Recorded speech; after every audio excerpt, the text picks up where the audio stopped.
صباح الخير واهلا وسهلا. زي ما اتفقنا في الفيديوهات اللي قبل كده ان احنا هنبتدي ننزل المشاريع المهمة الصالحة للمستثمرين او حتى ان حضرتك تسكن فيها. طيب، دخولا في الموضوع على طول، احنا اخترنا مين النهاردة؟ انا اخترت هايد بارك سي شور، مشروعها سي شور اللي موجود في راس الحكمة الكيلو 207. ليه اخترته؟ هل معنى كده ده الاهم؟ هل معنى كده ده المهم اللي مفيش زيه في الساحل؟ انا كلمة اهم ومهم واحسن واكتر مشروع الكلام ده مش مظبوط، لان هو في حاجة اسمها مهمة جدا ومناسبة جدا للنيدز او البادجت او التخيلات او اللي نفسك تشتريه لحضرتك، وفي حاجة تانية ونفس الحاجة ممكن ما تكونش مناسبة لحد تاني. طيب، بس انا بتكلم عن سي شور دلوقتي ليه؟ لان في حدث حصل كده محترم جدا كقيمة مقابل سعر، للناس المستثمرين ممكن نفكر فيها جدا جدا. للناس اللي عايزة تسكن، دي حاجة آمنة. ركز معايا في الكلام. ان انا اروح اشتري شاليه في هذا الكيان من المطورين. طيب، الفيديوهات اللي قبل كده قلنا انا بختار بناء على ايه؟ انا بختار الديفلوبر ده ليه؟ قلنا كريديبيليتي، يعني ثقه المطور على مدار سنين في التسليمات وغيره. قلنا قوه صيانته، قلنا حاجات كتير قوي في الفيديوهات اللي قبل كده. طيب، مين كان هايد بارك؟ مين هايد بارك؟ ركز معايا حضرتك من فضلك. هايد بارك احدى شركات هيئه المجتمعات العمرانيه. سريعا كده، وقلنا ده قبل كده في الفيديوهات اللي قبل كده، ان معظم الاراضي بتاعت الدوله هي ملك لثلاث جهات ويمكن اكتر، وهي هيئه المجتمعات العمرانيه دايما بتخش شراكه مع المطورين كنوع من الدعم والسبورت ليهم في سهوله التراخيص وغيره وغيره، اللي هي تابعه طبعا لوزاره الاسكان، واراضي ملك للقوات المسلحه واراضي لجهات اخرى. طيب، خلينا بس نركز. هيئة المجتمعات العمرانية هايد بارك دي إحدى شركاتها. طيب، شراكة مع مين؟ مع البنك الأهلي وبنك الإسكان والتعمير. طب برضو ده معناه إيه؟ الملاءة المالية. أيوه، يعني إيه؟ يعني أنت معاك اتنين في ظهرك يا كلاينت، يا اللي عايز تشتري. اطمن إن معاك بنكين من أهم البنوك في القطاع ده، في القطاع العقاري، كتمويل، كبنى، كفند او فلوس بيحطها عشان يبني المشروع. لان سمعنا قبل كده مشاريع اتاخرت، وسمعنا قبل كده مشاريع ما اتبنتش، وسمعنا قبل كده حاجات كتير قوي وحصل. طيب، فادي تاني نقطه تطمن حضرتك. طيب، تالت نقطه، وانا بشتري لو انا مكانك هقعد اقول ايه؟ هقارن ايه؟ سابقة اعمال الشركه دي ايه؟ عندها مشاريع في شرق القاهره، وهو مشروع هايد بارك القاهره الجديده او نيو كايرو، وغرب القاهره عندها مشروعين اللي هو تاوني وجاردن ليكس، واختارتهم في منطقه التوسعات الشرقيه اللي هي متعارف عليها بهضبه بالم هيلز. اختياره للاراضي مهم جدا، زي ما اتكلمنا في الفيديو قبل كده عن الاكسسبيليتي. طيب، هايد بارك نيو كايرو ده امتداد الصعيد الجنوبي، لو شمالك هايد بارك فقبليها ميفيدا، ففي وش هايد بارك سولانا ايست بتاعت نجيب ساويرس.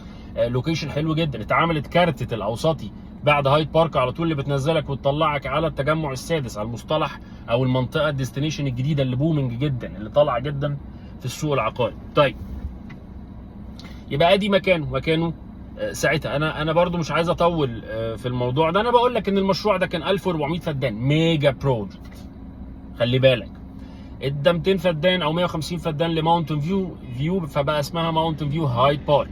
ادى 100 فدان لصبور ذا سكوير، وهو بقى عنده 1200 فدان، وتم اشغال ال 1200 فدان بنسبه اكتر من 85 90% ساكنين، صيانه، تشغيل، فاسيلتيز ككوميرشال اريا وكافيهات وغيره. ميجا بروجكت قدر يسيطر عليه وشغله. انا بس باخد لك المثال ده عشان هنروح على طول للساحل الشمالي. انا عايز افهمك سيكونس الديفلوبر في تشغيل مشروعه كميجا، ودي سابقه قويه شفناها. فاقدر اقول ان المشروع اللي هو 250 فدان بتاع سي شور اللي في الساحل الشمالي هيحصل فيه ايه. هايد بارك عندها حاجه لطيفه جدا بتعملها، وهي مصطلح الريليزنج. يعني بتعمل مش نيو فيز، مش مرحله جديده، لا، بتعمل طرح لمبنى جديد. طب ده هيفيد حضرتك في ايه؟ كساكن ومستثمر على فكره، كحد اشتريت معاه بغرض الاستثمار وحد اشتريت معاه بغرض ان انت اصلا ساكن. الساكن حتى لو انت ما بتفكرش في البيع بتبقى حاجه نفسيه جواك كده ان انت البيت زاد، انا بيتي كان باكس بقى ب3 اكس، دي حاجه نفسيه بتبقى لطيفه جدا. طب المستثمر دي حاجه مهمه جدا ليه. طيب يعني ايه؟ يعني انا بعت اول مرحله، اول مرحله خلصت في اللونش اللي هو بيلم EOI او مصطلح اسمه اكسبريشن اوف انترست او جديه الحجز. تمام، انا لميت EOI وخلصت والناس كلها اتسكنت باولويه الحجز، اللي حاطط شيك معايا الاول هو اللي يستحق ان هو يتسكن الاول، ودي سيكونس اي لونش لاي ديفلوبر. فلوس بتدفعها توتالي ريفاندبل، مسترده بالكامل في حاله عدم توفيقك ان انت بعت بدون اي خصم. طيب لما بيخلص المرحله فبيعمل حاجه اسمها مش اوبن انفنتوري او المتبقي من الطرح الاول او لا، بيعمل حاجه اسمها ريليز لبيلدينج، يعني طرح المبنى، وبيزود بالمبنى مبنى. يعني ايه؟ معلش يعني انا نزلت مبنى بتسعير معين، وليكن هاخد مثال الغرفتين، الشقه الغرفتين ب 8 مليون، المبنى اللي بعده بزود 5 الى 10%، فهتبقى نفس المساحه ب 8 مليون ونص او 9 مليون وهكذا. الكلام ده تباطأ شويه، النسب بتاعت الزياده دي بقت قليله شويه على مدار 24 واول 25، تمام، ولكن حصلت في اخر مشاريعه اللي هي بارك سنترال الموجوده في التجمع السادس. طيب انا بس مش عايزك تتوه معايا، انا عايزك تركز معايا في اللي هو بيعمله يا انفستور ويا اند يوزر، لان في فرصه حلوه قوي في مشروع سي شور. طيب الزيادات دي لما تخلص اول مرحله بزياداتها بالبيلدنج اللي نزلها وسعرها باعلى واعلى، بيطرح المرحله الثانيه ويعمل فيها نفس الكلام، ويطرح المرحله الثالثه ويعمل فيها نفس الكلام. فتلاقي من زمان ناس في هايد بارك القاهره الجديده شاريه الشقه ب 2 مليون بتتباع في الشركه ب 20 مليون دلوقتي. ياه، هو ايه اللي حصل؟ اعرف التسعيره من سعر الارض الديفلوبر شاريها بكام، بيسعر بناء على ايه الوحدات بنسبه التميز، كل وحده ليها حاجه اسمها بريمير او نسبه التميز، كفيو، كتو بيدروم جراوند، كمساحه راس مش عارف ايه، كتايب مختلف مش عارف ايه، كل ده بياخد نسبه بريميوم اعلى. فده خلي بالك زي ما اتكلمنا في الفيديوهات اللي قبل كده، ده بيفرق معاك جدا في اعاده البيع لو انت عايز تستثمر. طيب خلصنا هايد بارك بالخبره اللي عملها في التشغيل والتسليم والصيانه والكوميرشال، وخلصنا تاوني اللي في اكتوبر وجاردن ليكس دي مشاريعه هناك في اكتوبر في غرب القاهره. طب تعالى بقى نركز مع بعض، ندخل بقى شويه على مشروع سي شور الساحل الشمالي. مشروع فين؟ راس الحكمه. سريعا بحب اراجع معاكم دايما سريعا، وهي موجوده قبل كده في الفيديوهات اللي قبل كده. سريعا، الساحل متقسم الى مارينا وما قبل، العالمين الجديده، سيدي عبد الرحمن ناخد معاها غزاله باي مش مهم، الضبعه، راس الحكمه، وسيدي حنيش، برضو الى ان يتم اشعار اخر ان في منطقه بعد سيدي حنيش ما نعرفش. طيب ليه ابتديت براس الحكمه؟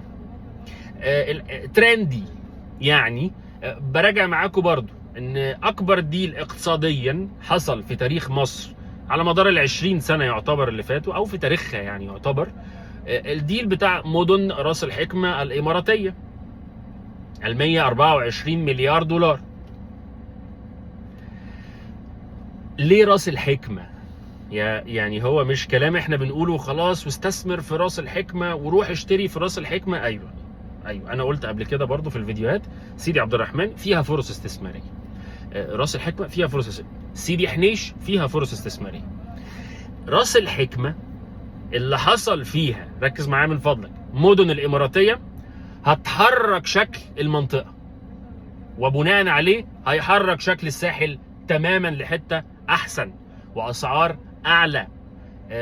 مش اسعار اعلى كان انا مش هعرف اشتري، كاسعار اعلى للمنطقه، لان جيرانك مين؟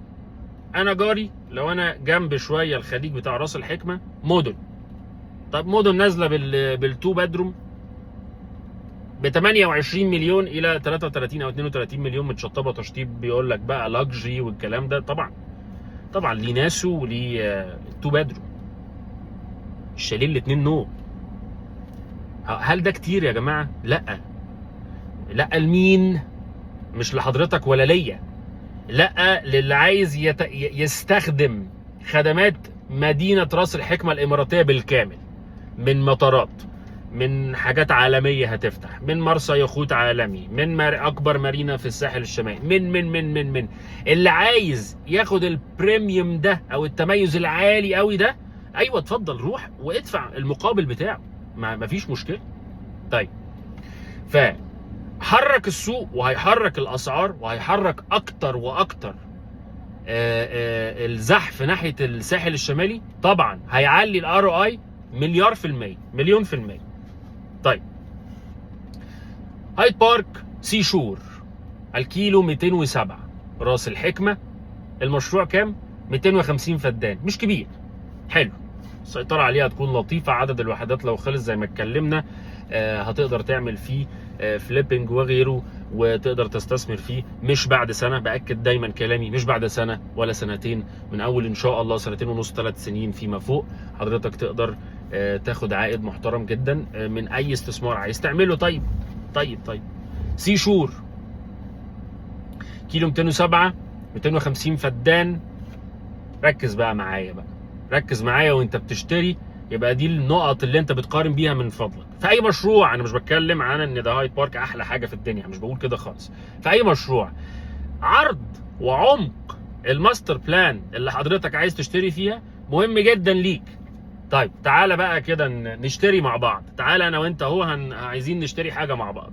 طيب، عرض المشروع 550 متر في عمق كيلو 600، في حرم البحر، يعني حضرتك رايح البحر في الحته الساندي اللي انت بيتحط فيها الشماسي وغيره 250 متر، ودي نسبه حلوه جدا. يعني هتلاقي معظم المطورين عاملين 200 متر، العرض ده لا هو عامل 250 متر.